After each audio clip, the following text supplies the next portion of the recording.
Welcome to the Filmistines, the double feature podcast. Join us as we unravel the interwoven experience of the continuous conversation of cinema. Take part in pairing movies with their cursed counterparts, movies that share DNA, or even pairing questionable duos by joining our Patreon at patreon.com/filmistines. We offer tiers at the $1, $5, and $20 level, where the $5 tier will grant the ability to request films to further the discussion. So grab some popcorn, sit back, and get ready to join the 100-year conversation. This is the Filmistines, where movies are more than just entertainment. They're an experience. They're an experience. All around you.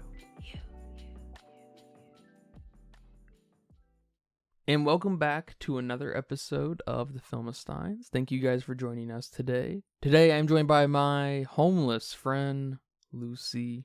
Hello, everyone.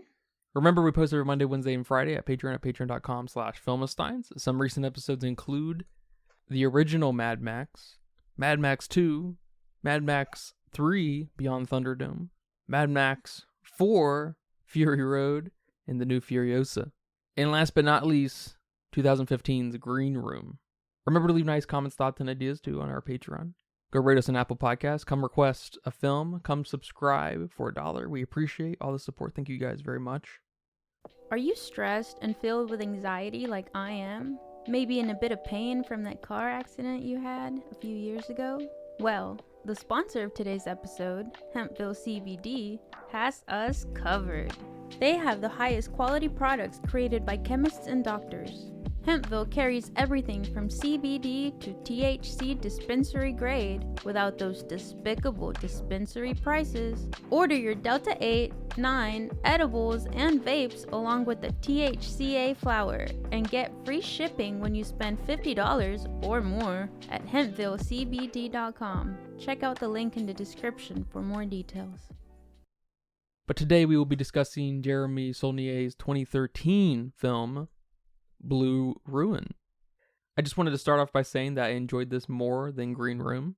I enjoy the narrow focus, surprise, surprise, of a singular character. I like the incompetency. I like his drive. I like the visual transformation from homeless man to this everyman kind of disguise. I also enjoy the more subtle blue treatment than the crazy green we had in Green Room. Yes. Mostly through objects and location instead of lighting and filters. It just felt like a cleaner movie, a little more punchy, not so shock value driven, but of course, I guess this is Jeremy's signature, which is very cool. He definitely has his own flavor in that way. And I'm happy to announce that I am a Jeremy Saulnier fan moving forward. 2 for 2. Very nice. Can't wait for the next. And I don't bring it up very often, but the poster, as far as the one on the Wikipedia, I like a lot. I'm a big fan of the poster. That's a nice poster. It's rare when we see a pretty nice one. There's decent ones, there's doable ones, but I like this one. It's pretty clever. Yeah, there's usually an air of generic, cropped moments of, cool scenes or something kind of thing. But yeah, man, I know you liked Green Room. How did you feel about Blue Ruin? I think I'm right there with you. I'm a fan of this movie, and I liked it a lot better than Green Room as well. I was really a fan of the pacing in this movie, which I thought I wasn't going to like, but it was just pretty crazy because you think we're going to focus on this homeless guy, but then 15 minutes in, he's already like murdering somebody in a bathroom. You're like, okay, I'm here for it.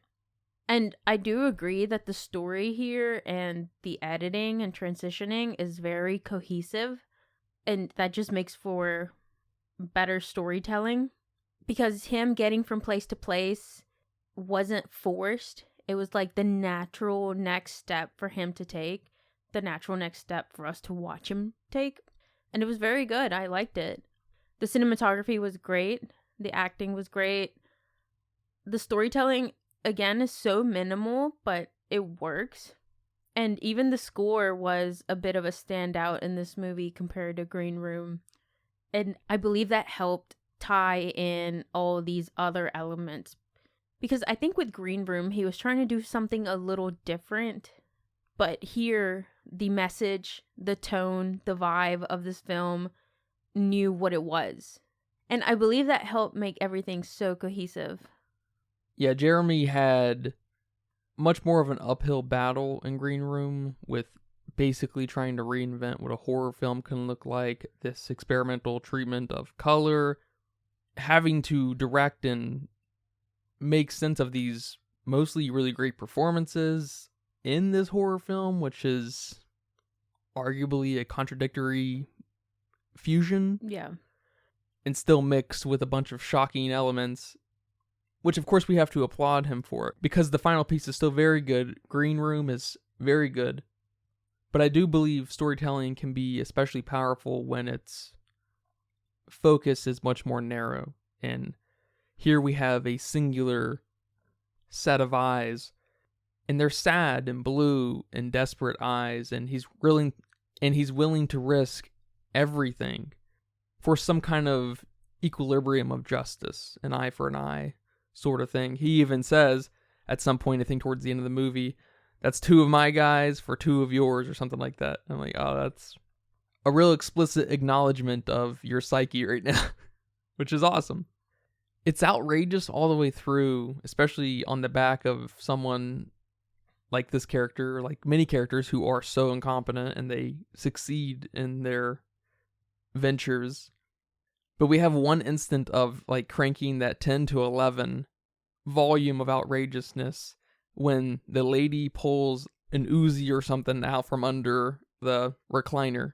But then the movie's over. But then there's no moment to embrace the level of outrageousness we just reached. Yeah, and another example of that kind of feeling is when they're at the diner and Dwight confesses to his sister that he killed Wade. And then she says, I'm glad he's dead and I hope he suffered. And then you have this guy say, excuse me, can I borrow the ketchup? Or actually he said, you got ketchup on yours? Which at first I thought he meant their burger. And I was like, what? But he just meant at your table, I think. But that was just a weird way of phrasing it. And then whether it was intentional or not, he proceeds to not shake the ketchup bottle before pouring it weirdly all over his food. Some psychopaths just don't shake the bottle. Savage. Yes, I agree. But it was kind of a moment that's like, wait, what? Like, they're over here talking about murder. She's agreeing that, yeah, I'm so glad you murdered him. I hope he suffered. And they're crying and they're just distraught. And then you have an interruption like that over ketchup. Is just, it's bizarre. You could maybe call that a little bit of a Lynchian moment, interrupting that macabre with something mundane. Yeah, I can definitely see that. And if you're not paying attention, I was going to say, if you're not paying attention, it just throws you off. But it throws you off whether you're paying attention or not. So it's weird. And we can even see an element of this in the introduction. Because when this movie starts out, we have these clips of a cookie on a plate and the TV's on and there's this man in the bathtub. And then he hears voices and we see a family about to walk into the door. And you're like, what is going on? And then all of a sudden he jumps out the window. And it's very obvious this is not a comedy piece. But you're intrigued immediately. And again, it's kind of that like bizarreness of, wait, what is this man doing? Okay, he's homeless? What's he doing? Why was he there? But you're so captivated in everything that's going on that you can't help but to love these bizarre scenes. Yeah, I'm not sure if I've seen a hook happen so quick in a movie where you're just like, what? And then we proceed to see the rest of his homeless routine.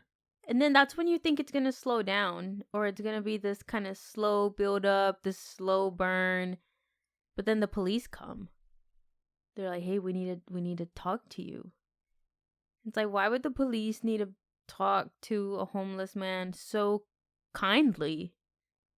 It's usually like, hey, man, get out of here. Or the people at the house knew what you were up to. We need to come to the station. I don't know. But the plot keeps moving. Yeah, there's a calmness in his temperament and where they're at on the beach and how the cop approaches his car that morning. There's just a calmness about that intro part of the film, but something really profound happens in their conversation, and you realize that this man is pretty disturbed and really hung up on the past. And then the film proceeds to have this melancholic thing for the rest of the runtime. But it's kind of funny because that vibe is fused with something that may traditionally be a little more energetic and exciting, maybe John Wick-ish, or it kind of reminded me of Mr. Nobody in that way. But again, like Jeremy's other film, Green Room, we see this weird fusion and even a surprising permutation of actions too. For example, why did Dwight let the guy out of the trunk just so willy-nilly and then wanted to have a conversation with himself? I get, he's really not a super violent person out to kill everybody. He just wants some kind of justice, eye for an eye sort of justice. But I feel like any other character would have handled that a little bit differently. And then that shifts about 180 into another shocking moment when that guy gets his head blown off by Dwight's friend. But there's such a weird vibe with both of these films. Like we said earlier in the film, there's a lot of blue here, even referenced in the title. And of course, blue means sadness. Someone's feeling blue, they're feeling sad. But there's also a lot of kind of grays and earthy tones to this movie that feeds into that calmness. And we have this calm sadness that could maybe be melancholic. Is that what melancholic is? You being okay with your sadness? I don't know. Because Dwight here is living in the past. He's being held back by his trauma, but he's totally okay with it. And he's going to go on his revenge and he's going to get his justice. But it doesn't start to worry him until his sister is involved. And now he's like, shit, well, now I got to make sure it happens because even though I'm okay with living my life this way, I don't want to make my sister's life worse. Yeah, I took that concern about them hurting his sister as these moments to try to ground Dwight and to indicate to us that he's not crazy. Just keep on reminding us that he's not crazy. He's driven and has a mission, and he's not just a psychopath. Yeah, he's a man with a mission, and he's super resourceful. And we get glimpses of that, like him letting that guy in the trunk escape. And that moment where he could have stolen a gun, but he didn't at the store. I guess he did later on in someone's truck, but he justified that somehow. So he's got a conscience. Yeah, when he steals that gun from the truck, it backfires on him because it's got a lock on the trigger and he can't get it open and ends up breaking the gun. And so there's this element of, oh man, when he actually commits a crime, it backfires. It backfires. It's like, oh shit. And I feel like it's those transitions with him going out to get a gun and that gun just happens to be locked and now he's fucked and he's got to move on to the next thing. That just makes this movie so seamless and makes you ready for the next thing that this man's gonna do. Because you also have that scene where he just killed Wade and he's coming out, and what does he do? He stabs their tire to that white car they were driving and then proceeds to go to his own car. He doesn't have his keys. Fuck, what's he gonna do? He steals their car and that backfires on him because now he punctured his getaway ride. What do you think about him dropping his keys in the bathroom when he killed Wade? Did they take his incompetency and sloppiness a little too far in that moment? Because I was like, oh man, that was that one thing that really kind of hung me up, man. I was just like, how the fuck did he forget the keys, Yeah, that's true. I didn't even think about that. I mean, obviously it's a plot device to get him rolling along, but he's a pretty thoughtful guy. He's resourceful. Like I said, he's he plans things ahead. I mean, he removes his battery from his car and puts it in a bag so it doesn't die. If he needs to go get tools, I mean, he's going to do it. So that's a situation where it doesn't make sense for his character to have forgotten the keys or to not have made sure he had his keys on him. But at the same time, he just murdered somebody. Yeah, he's in a total heat of the moment Yeah. kind of thing. Even before he murdered them, he's this trailing. I'm sure the moment had already started. You know, everything was probably a blur at that point. And there was quite the struggle. I liked that it was not quick. Yeah. In the bathroom with Wade. Jeremy does a good job at making you feel like Dwight's at risk. Yeah, he's not a John Wick character. He's not even a Monkey Man character. His name is Dwight. You know, I don't know how many Dwights are out there, but the Dwights that come to mind for me are not strong guys. They're not action guys. They're not guys who go work out all the time.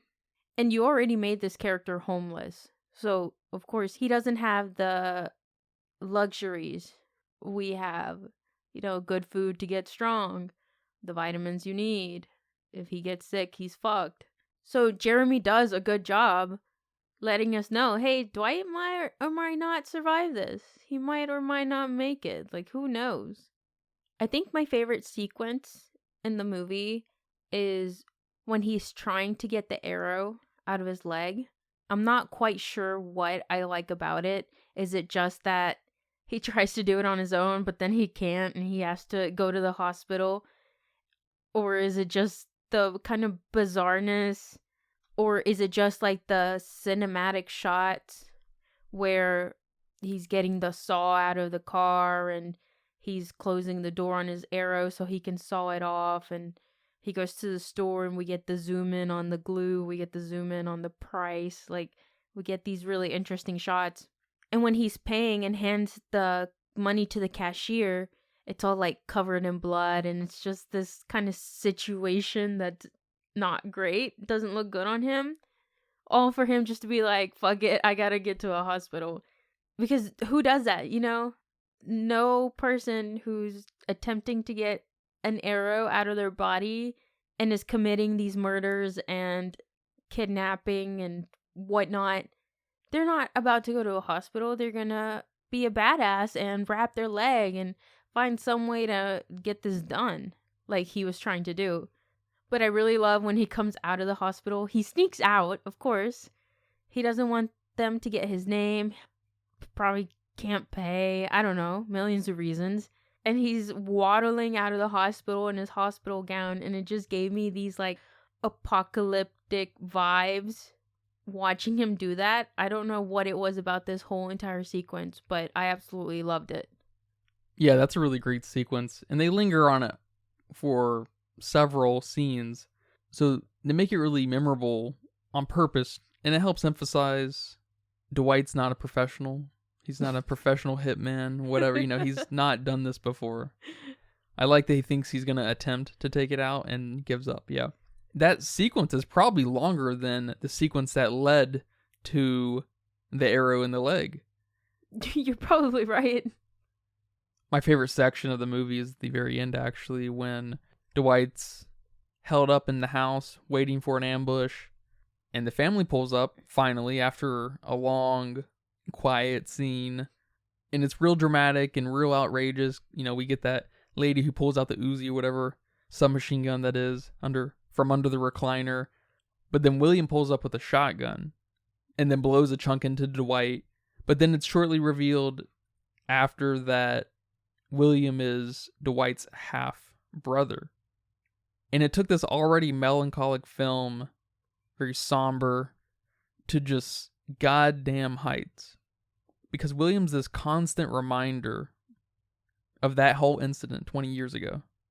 That family's been living with them, you know, obviously the whole time. And we get this really great ending sequence of William walking away and just giving such a great performance of being over all of this, because this has just been his life for so long. How often is Wade, the one who's in prison, Wade Jr., I guess, how often is he brought up at dinner, you know, kind of thing. How often is he reminded that he's the product of so much misery? It took the melancholy to really incredible heights in the last 60 seconds of this film. I thought that was very neat. Yeah, it almost made Dwight's death not sad compared to everything else, compared to this family fighting for all these years and all this unnecessary death, unnecessary uprooting of people's lives, and just Dwight's fight to try to contain it. Okay, you got two of mine, I got two of yours, let's keep it there. But no, there's so much hatred and so much animosity here that is a powerful scene when he walks away and he's like, you know what? Fuck it. I'm gonna make the change. It's like when people finally break their cycle of generational trauma, whether it's alcohol or abuse or whatnot. It's kinda in that boat of I'm gonna do something better than the generation before me couldn't do. But now that scene when Dwight steals the car and it turns out that William was back there and he knocks, he lets him out. He's like, you don't know anything about this. Wade didn't do it. And we thought he was just like a arrogant kid or a kid just repeating back what he's always been told his whole life. But no, he actually knew something, didn't he? There wasn't a lot of cool sets or cool props or costume design. This was a very based in reality movie. But I did want to bring up the car. And I love that it had bullet holes in it. But I couldn't quite place what that meant other than this can't be good. Bullet holes are never good. Are those bullet holes reminder of the parents' death? Like, is this the parents' car and this is where they got shot up and he's constantly living with his trauma? Or is this just a sign that Dwight is always in some kind of trouble or in a wrong place, wrong time kind of place? Or did he steal this car and it just happened to have bullet holes? The last one, I don't think so, but I liked it. Well, I think you hit it on the head. It was a family vehicle. It was registered to his sister's name, right? Oh, was it? Yeah. And I think that was their house, the family house, where her sister was living. And so I think that is where his parents got shot up in.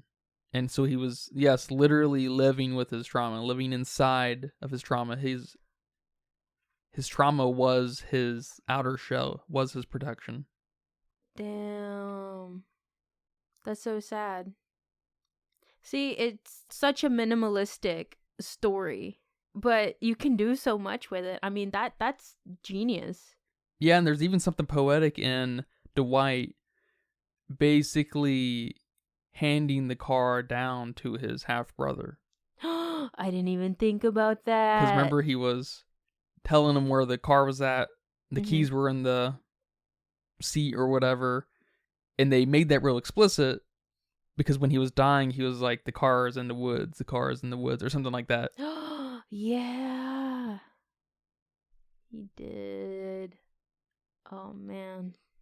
That's so sad. I gotta think about this movie some more because it's really sad.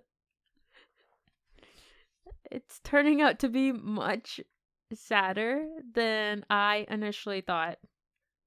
The presence of that vehicle is everything to this film, too. He lives in it. It houses his trauma.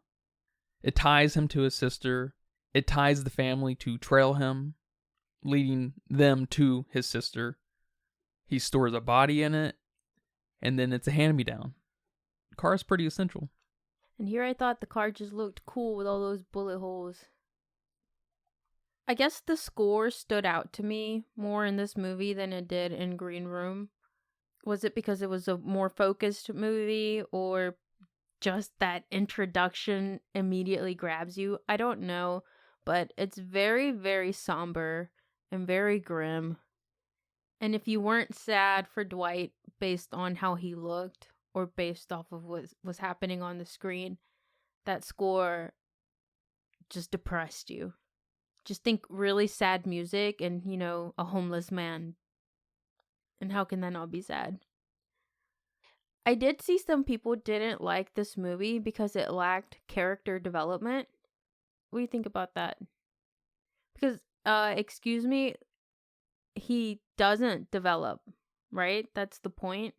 He's so traumatized and stuck in the past. I'm also not sure what people mean when they say this. It could mean a variety of reasons. Sure. Like, was your character flat? Did you not give him enough personality and traits? Or did your character not grow as a character? Yeah, they probably mean he didn't walk away from this in any plus or minus kind of direction. I mean, first of all, characters don't need to grow. It's character development. Character arcs are a plot device, just like using metaphors and symbolism and stylized editing and whatnot. And with any piece that's mildly well written, you could probably convince yourself that there's some kind of development. And the development here is less on character and more on something like being a drug addict, in that the only way off that train is in death. You really never get off the spiral or the ladder because certain vices and demons just take control, And sometimes death is the most positive outcome. So what did people want? A big happy family reunion? Like, okay, maybe it would have ended where he said, you got 2 of mine, I got 2 of yours, we're done? Yeah, I don't know. For him to apologize? Oh, sorry, I killed him. Sorry. Because it's kind of like the Green Room, where people had a problem with the level of violence and the so-called maybe senselessly use of it, or maybe the senseless depiction of it, the frivolous kind of just slashing for slashing's sake, or maybe the flippant kind of use of it. Mm-hmm. But that kind of stuff just smells of, well, maybe this story isn't for you. I agree. Because there's no prototypical way of telling a story. Some stories, some films feel like they don't have a story. But to some, that very film feels very insightful or powerful on some level to them. Yeah, like that movie, All of Us Strangers. Didn't hit for me. Didn't do it for me. Yeah. But I could see why people loved it. I don't know, it's just a case-by-case basis. You really have to, if you're going to say something as, I don't know, surface level, as there's no character development, you really need to back it up somehow. Because I'm not really sure how to take that otherwise. Because not every story needs character development. So I don't know exactly what you're saying. I don't know. That's okay. That at least indicates that you didn't like it very much. That's fine. That's fine. As long as you know that it's okay to like it. Yeah. Like other people. Other people can like it. You don't have to like it. That's cool. But if I don't like the end, do I still like the movie? No. It's like Dune. Dune Part 1, not a very good movie. Dang. You know what I'm saying? No. But it's okay for others to like trash. You could have said Rebel Moon. You didn't have to drag Dune into this. No one likes Rebel Moon. Okay. That's the problem there. Point taken. All right, man. Well, thank you for watching this movie with me. I liked it quite a bit, and thank you for talking about it here today. You're welcome. Do you have a budget guess? Well, my budget guess is $5 million because Green Room was $5 million, and I feel like it had a lot less moving pieces and sets, locations. I guess it had more characters, but we had quite a bit of characters here too. We had more props. I don't know. It just gives me around the same amount of money spent. Sure, it feels much more ambitious. Yeah. I feel you. Well, it says here that it was $420,000. Holy crap. That's an awesome That's impressive. budget. That's very cool. Yes. Unfortunately, it didn't go on to make very much, just shy of $1 million. Oh, no. I better not hear a bunch of people on Letterboxd. With 115,000 people on Letterboxd. They didn't go to the theater. They didn't go to the theater. I mean, neither did we, but... And to be fair, I'm not sure how wide released this was. This True. was an indie film. They weighed in at a 3.7, just like Green Room. 3.7. I don't know about that. That's pretty good. But Green Room did not feel like a 3.7. And I gave Green Room a 3, so I don't know if I would give Green Room 2.5 and this a 3, or if I would stick with my 3 for Green Room and move this up to 3.5. I'm not quite sure, but this is definitely the more sophisticated movie of the two. Yeah, this is a solid 3 out of 5 for me. It's a very good movie and a hard recommend to everyone. I second that. I'd recommend this to everyone. All right, man. Well, thank you for watching this movie with me again, and thank you guys for listening to this episode of The Filmistines. I hope you guys enjoyed that. Remember, we post every Monday, Wednesday, and Friday on patreon.com/Filmistines. Apple Podcasts, Google Podcasts, Pandora, Spotify, and YouTube. Remember to leave nice comments, thoughts, and ideas on our Patreon as well. Come subscribe. Come request a movie. Go rate us on Apple Podcasts. We appreciate all the support. Thank you guys very much. But until next time, take care. Bye-bye. Bye-bye. And that's a wrap for today's episode of The Filmistines. Thanks for tuning in and joining us on our cinematic journey. We hope you enjoyed the discussion and gains new insights and perspectives in the world of movies. Don't forget to subscribe to our podcast on your favorite platform, especially Patreon at patreon.com/Filmistines. And follow us on social media for more film-related content. We love hearing from our listeners, so if you have any feedback, suggestions, movie recommendations, or book recommendations, please feel free to reach out to us. Until next time, keep watching and keep loving the magic of movies. This is The Filmistines, signing off.